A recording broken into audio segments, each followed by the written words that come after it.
Yeah, the wind blew hard enough it busted out some of these limbs out of the tree. There's a couple widowmakers up in there still. Well, I know what I'm going to be doing this weekend. Hi, welcome back to the garden. Today is Thursday, December 30th. I thought I'd come in here and get some of the wheat out of here before it gets out of hand.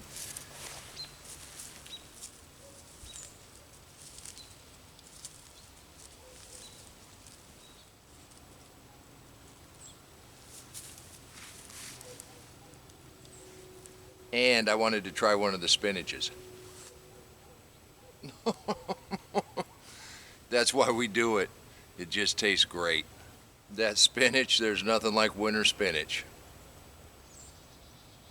I want to show you something over here in the bok choy.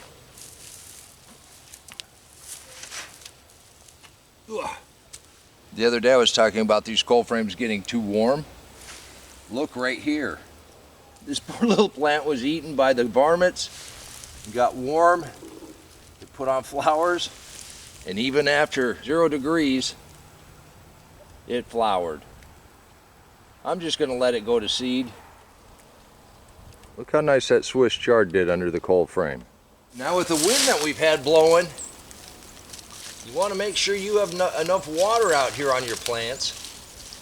You really don't think about it in the winter, but they do much better if you keep them watered, especially if you got brand new sprouting seeds.